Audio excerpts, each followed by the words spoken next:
It feels like we've all been glued to this Madeleine McCann case, huh? Like the whole world's been waiting for an answer Mm-hmm. for almost 17 years. And every time it feels like there's nothing left to follow up, there's another twist. No, yeah. So today we're going deep on all the latest, especially with this prime suspect, Christian Brueckner, and what it all means if he gets out. It really is a case that just pulls you in. And the thing is, even though he's a convicted rapist, he's in prison in Germany right now, he's always said he had nothing to do with Madeleine disappearing. But now that there's a real chance he could be walking free, well, it kind of changes things, doesn't it? That's one way to put it. I mean, day release is on the table in just weeks. And then by September, he could be totally out. If he did it and then just takes off, wouldn't that be it? Case closed. I think that's a worry a lot of people have. What we do know is that Bruckner's lawyer has said he's thinking about leaving Europe altogether. Okay, so where would he go? Well, he's apparently been looking into places like Suriname. Suriname. Yeah. The reason is that they don't have extradition treaties with either Britain or Germany. So he could just vanish. Pretty much. Suriname's legal system is notoriously difficult to deal with, and their law enforcement, well, they just don't have the resources to track someone down if they really want to stay hidden. So even if they wanted to get him back, it'd be a nightmare. Exactly. Okay, that makes sense. But you'd think if he's really serious about, making a run for it, he'd have something a bit more clever Then a fake mustache. than a fake mustache. I mean, come on.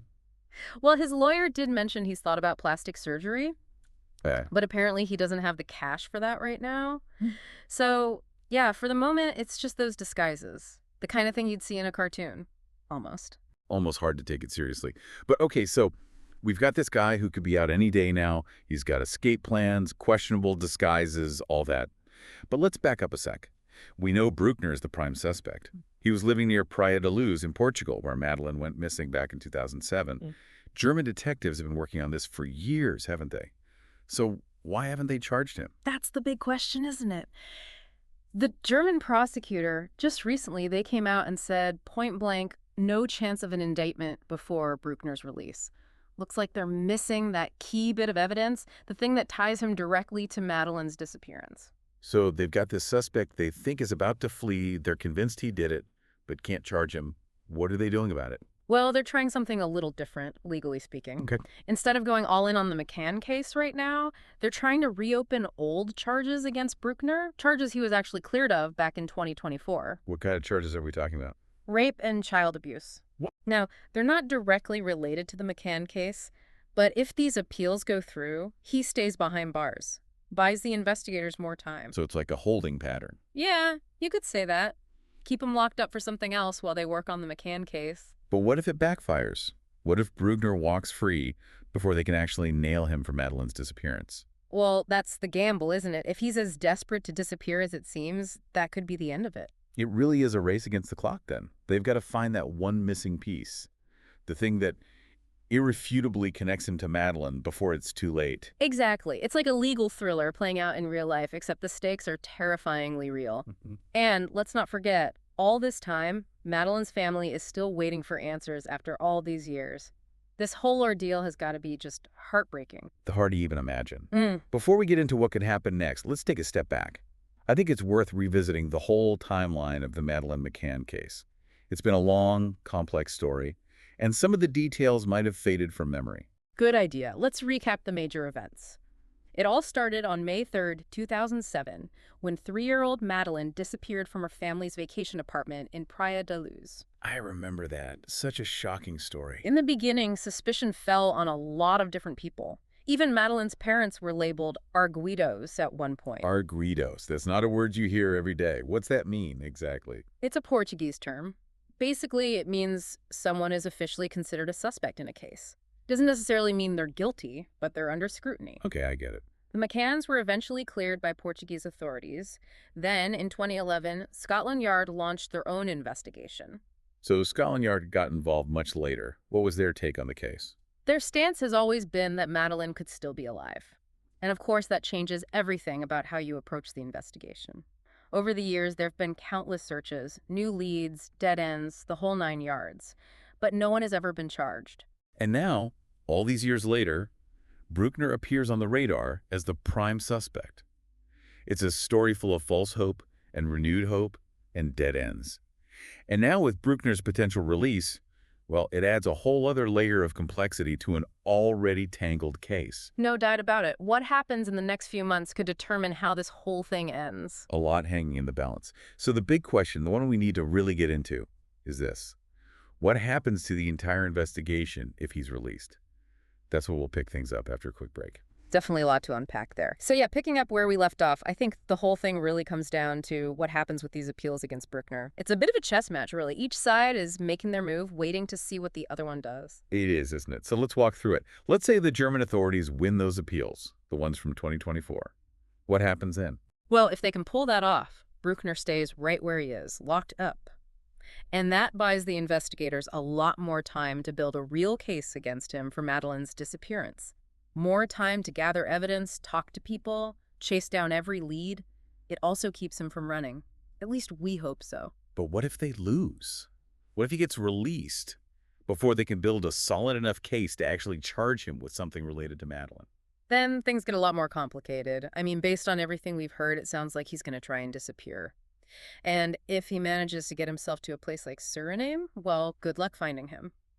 It's not just the extradition thing, it's that the whole legal system there is different. Plus, their law enforcement, they've got their hands full as it is. So it's really down to the wire. Mm-hmm. They need to find that one piece of evidence, that irrefutable connection to Madeleine, before he has a chance to slip away.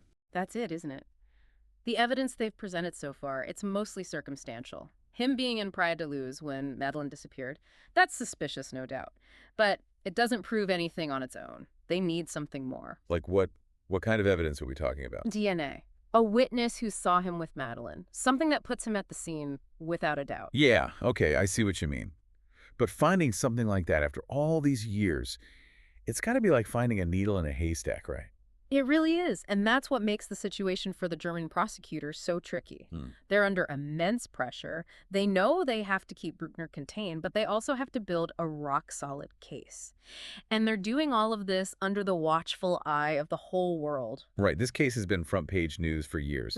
I mean, do you think all that public attention is helping or hurting the investigation? Honestly, it cuts both ways. On the one hand, that pressure, it keeps the case alive. It makes sure resources are available. It keeps the heat on the authorities. Keeps them moving. Keeps them moving, yeah. But the flip side is it can lead to mistakes. You start rushing things, tunnel vision sets in.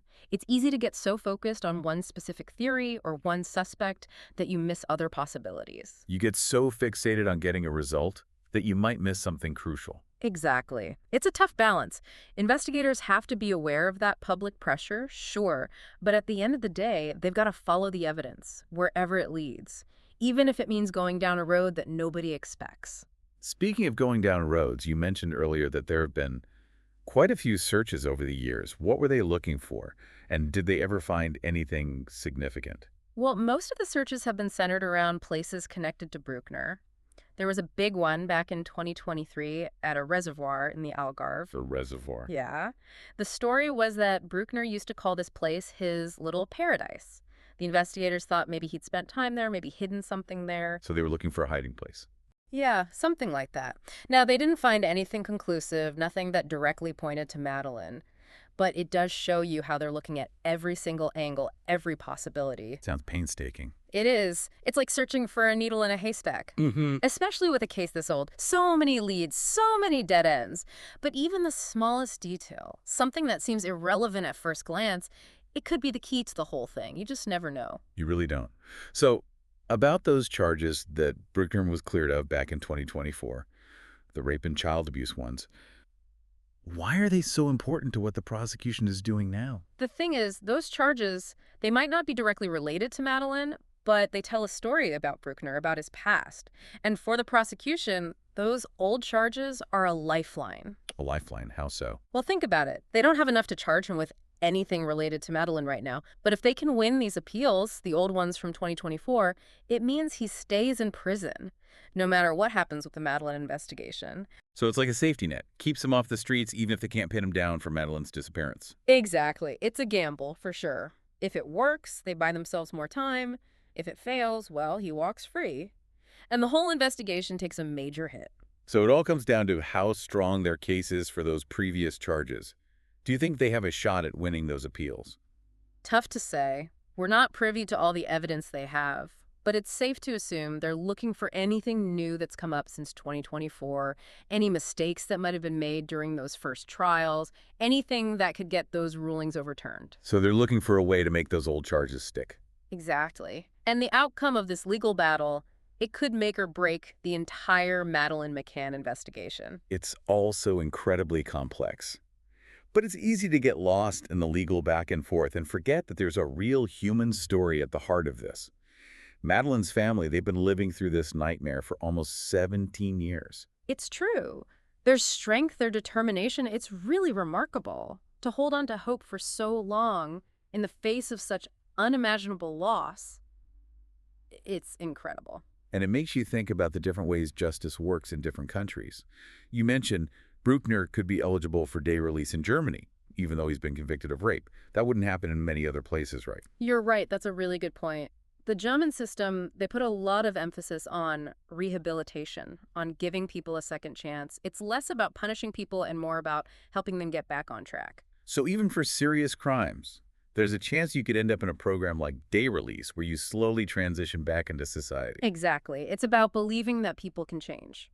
Now, in a system like the UK's, it's a different story. They're more focused on longer sentences, harsher punishments, especially for repeat offenders. So you've got these two different ideas about justice kind of clashing in this one case. You could say that.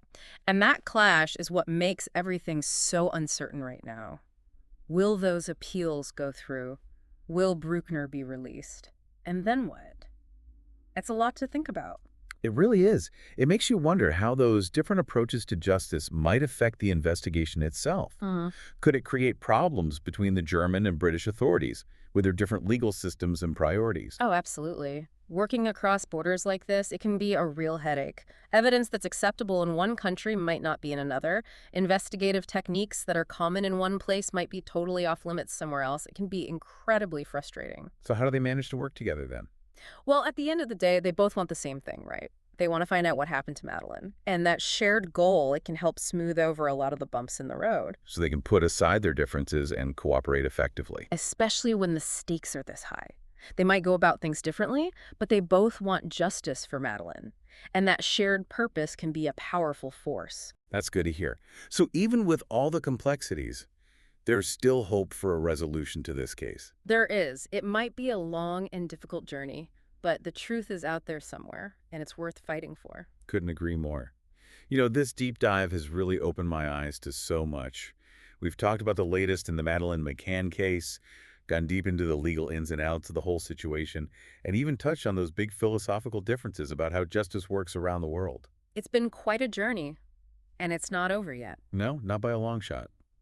We've seen how Brueckner's potential release is adding fuel to the fire, how investigators are in a race against time to build their case.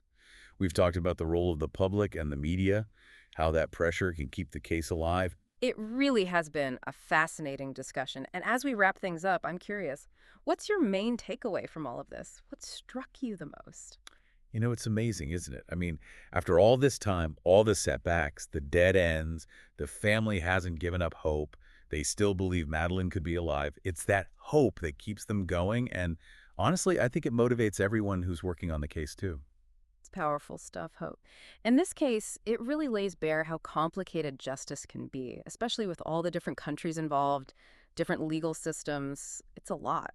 It is like trying to solve a puzzle where the pieces are scattered all over the world, and each piece has its own set of rules. It really does make you think. We've got law, we've got psychology, international relations, even those big philosophical questions about how justice is supposed to work, all wrapped up in one case. Absolutely. But at the heart of it, it's a human story. A little girl disappears, a family shattered by grief, and this long, relentless search for answers. And we've only just scratched the surface here, haven't we? So much we haven't even touched on, so many questions still hanging in the air. Yeah. But one thing's for sure, the next few months are going to be crucial. Everything's coming to a head, you know. The appeals, the possibility of Brueckner getting out, the investigation itself. Big moment. Yeah. So what do you think? What's the most likely outcome here? Well, that's the million-dollar question, isn't it? It's tough to say for sure. The legal battle isn't over, and this investigation, it's been full of surprises. Will Brueckner walk free? Will they find that one piece of evidence that connects him to Madeleine? Will the family finally get some answers? It's hard to know. We just have to wait and see. Almost 17 years and still so many unknowns. It's a case that just won't let go.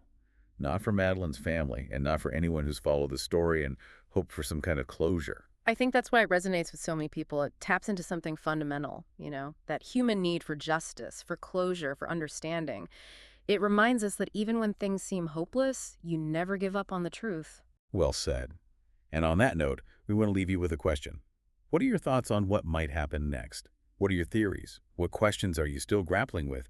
Share your insights, and let's keep this conversation going. Because even if we don't have all the answers, just thinking about this case, exploring the possibilities, that's important too. It's not just about Madeleine's disappearance. It's about understanding the bigger picture. Loss, hope, and that constant struggle for justice. It's something we can all relate to on some level. Thanks for joining us for this deep dive. We'll be back soon with another one. Until then, stay curious, keep asking questions, and never stop searching for the truth.